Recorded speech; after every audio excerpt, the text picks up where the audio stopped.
Saudara-saudara yang saya hormati dan saya kasihi. Pada hari Minggu Paskah, Minggu Kebangkitan Tuhan, menurut saya terjadi sesuatu yang agak ganjil. Petrus dan Yohanes setelah menyaksikan kubur Yesus yang kosong, mereka percaya. Lalu mereka pulang ke rumah. Pulang ke rumah, mengapa? Tidakkah kabar baik yang luar biasa ini mestinya diberitakan seluas-luasnya? Atau kalau dalam pengertian kini, tidakkah berita besar ini mestinya diviralkan? Kenapa pulang ke rumah? Ada apa di rumah?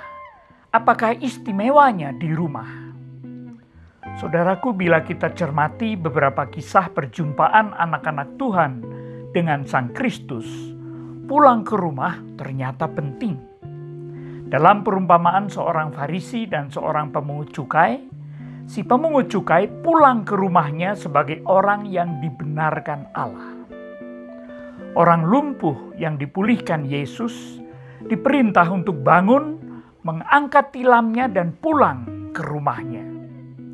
Juga dalam peristiwa kenaikan, setelah menyaksikan Yesus naik ke sorga, para murid mesti kembali ke Yerusalem, ke tempat mereka tinggal, ke rumah. Mengapa mereka semua itu mesti kembali ke rumah? Saudaraku, si pemungut cukai tak perlu lagi meratap dan menyesali diri. Ia telah berjumpa dengan Tuhan dan dibenarkan, sehingga ia bisa kembali ke rumahnya. Begitupun dengan si lumpuh. Ia telah dipulihkan Tuhan. Ia tak perlu lagi terbaring dan bergantung kepada teman-temannya. Ia bisa kembali ke rumahnya. Murid-murid setelah mengalami Tuhan mereka bangkit, tak perlu lagi meratap, tak perlu lagi merawat jenazahnya. Sudah selesai. Mereka dapat kembali ke rumah mereka.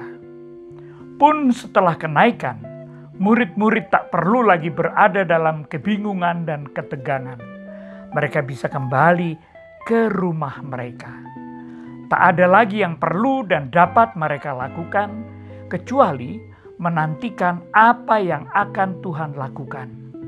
Mereka semua tak perlu lagi bersusah payah mencari Tuhan. Ia telah bangkit. Mereka semua dapat kembali ke rumah mereka, menantikan apa yang selanjutnya akan dilakukan dan disampaikan Tuhan bagi mereka. Saudaraku, kita pun saat ini mesti kembali ke rumah atau berada di rumah kita masing-masing.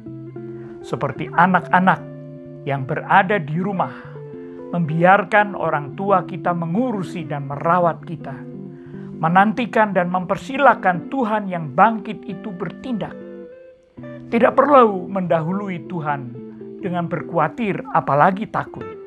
Tidak perlu meragukan Tuhan sedemikian rupa hingga kehilangan harkat kemanusiaan kita dan mengabaikan sesama. Tidak perlu terus merunduk lesu dan kelabu. Tuhan sudah bangkit. Percayalah. Ia niscaya akan bertindak dan menolong kita. Nantikanlah dengan sabar dan tekun, seraya melakukan tanggung jawab kita di rumah. Marilah kita saling mendukung dan mendoakan. God bless. Nama saya Purboyo Susila Radia. Saya adalah pendeta emeritus dari Jemaat GKI Pondok Indah di Jakarta Selatan. Terima kasih telah menyaksikan video Jumpa Sejenak ini. Marilah kita terus saling menopang, saling mendoakan. Terima kasih.